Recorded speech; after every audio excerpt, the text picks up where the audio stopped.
नमस्कार दोस्तों, स्वागत है आप सबका हमारे चैनल स्टडी विद कैलाश में। दोस्तों, आज हम 27 अप्रैल के कुछ प्रमुख समसामयिकी की बात करेंगे।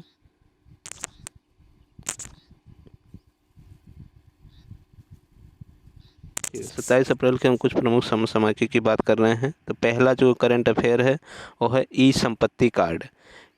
ये दोस्तों, हमें याद होगा कि अगले साल भारत सरकार ने 24 अप्रैल 2020 को पंचायती राज दिवस के अवसर पर स्वामित्व योजना की शुरुआत किया था। स्वामित्व योजना को शुरुआत करने के पीछे सरकार के उद्देश्य था कि लोगों को उनकी ज़मीनों या मकानों का मालिकाना हक प्रदान करना। अर्थात सरकार ने लोगों के कुल संपत्ति का ब्यौरा डिजिटल करना चाहती है और इसी उद्देश्य के तहत सरकार ने 4 साल का लक्ष्य रखा था कि हम 2024 तक सभी व्यक्तियों के जो भी उनकी संपत्ति है उनको कब्ज़ा एक संपत्ति कार्ड बनाकर उनके साथ उनका मतलब पूरा ब्यौरा डिजिटल कर देंगे। ठीक है, इसी उद्देश्य के तहत इस साल 24 अप्रैल 2021 को प्रधानमंत्री ने ई संपत्ति कार्ड वितरित किया। स्वामित्व योजना यह पंचायती राज मंत्रालय द्वारा शुरू की गई योजना है। स्वामित्व का फुल फॉर्म क्या है? Survey of villages and mapping with improvise technology in villages area. ठीक है दोस्तों, उम्मीद है कि आप लोगों को यह करंट अफेयर समझ में आया होगा। अब हम दूसरे करंट अफेयर की बात करते हैं। दूसरा है belt and road project. Belt and road project को BRI कहते हैं।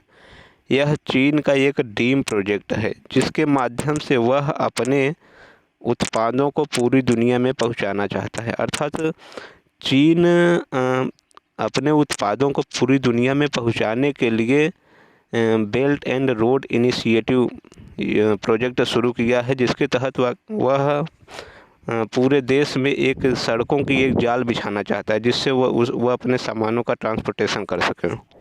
ठीक है, इसी के तहत चीन ने ऑस्ट्रेलिया के साथ एक समझौता किया था इस BRI के लिए, किंतु अभी हाल ही में ऑस्ट्रेलिया ने BRI के इन समझौतों को रद्द कर दिया है। इसी कारण से यह चीन का यह ड्रीम प्रोजेक्ट चर्चा में रहा। BRI की परिकल्पना चीन के राष्ट्रपति शी जिनपिंग ने 2013 में किया था। तीसरे करंट अफेयर क्या है? सऊदी अरब के बारे में है। हाल ही में सऊदी अरब ने अपने स्कूली पाठ्यक्रम में हिंदू धर्म के रामायण एवं महाभारत के विषय को भी शामिल किया है पाठ्यक्रम में। चूँकि सऊदी अरब ने विजन 2030 के तहत वह देश के शिक्षा में विभिन्न देशों के इतिहास, धर्म व संस्कृति को अपने पाठ्यक्रम में शामिल करने का लक्ष्य रखा है और इसी के तहत उसने हिंदू धर्म के ग्रंथ रामायण एवं महाभारत को अपने स्कूली पाठ्यक्रम में शामिल किया है। चौथा करंट अफेयर क्या है? Oscar award 2021। ऑस्कर अवार्ड 2021 इस वर्ष 2021 में 93वां ऑस्कर अवार्ड का वितरण किया गया। 25 अप्रैल को अमेरिका के लॉस एंजिल्स में ऑस्कर अवार्डों का वितरण किया गया। इस वर्ष ऑस्कर अवार्ड पाने वाले जो प्रमुख कैटेगरी हैं वो हैं बेस्ट एक्टर का अवार्ड एंथोनी हॉपकिंस को मिला है।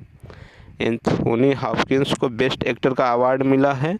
वो उनकी फिल्म थी द फादर।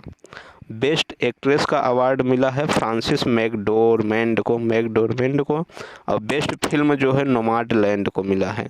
बेस्ट फिल्म का ऑस्कर अवार्ड नोमैडलैंड को मिला है और बेस्ट डायरेक्टर का ऑस्कर अवार्ड जो है क्लोए झाओ को मिला है। ध्यान रखिएगा, ऑस्कर अवार्ड 2021 की है जो कि 93वां ऑस्कर अवार्ड है। पाँचवा करंट अफेयर है जुरोंग।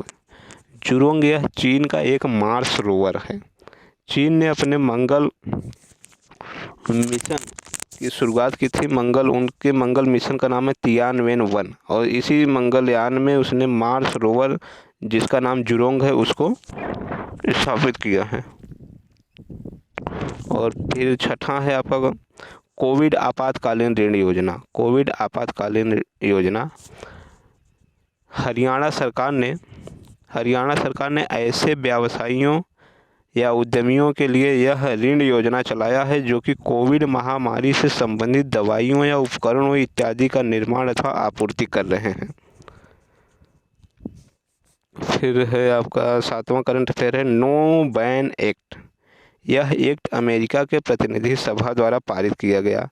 इस एक्ट के द्वारा राष्ट्रपति के धर्म आधारित यात्रा प्रतिबंध की शक्ति को सीमित कर दिया गया। हालांकि डोनाल्ड ट्रंप के समय अमेरिका में मुस्लिमों की यात्रा को प्रतिबंधित कर दिया गया है।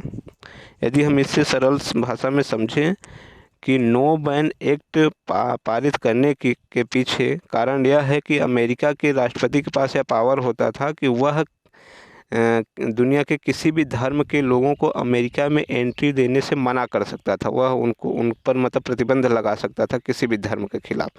और ऐसा ही डोनाल्ड ट्रंप ने किया था कि उन्होंने मुस्लिम धर्म को अमेरिका में प्रवेश प्रतिबंधित कर दिया था।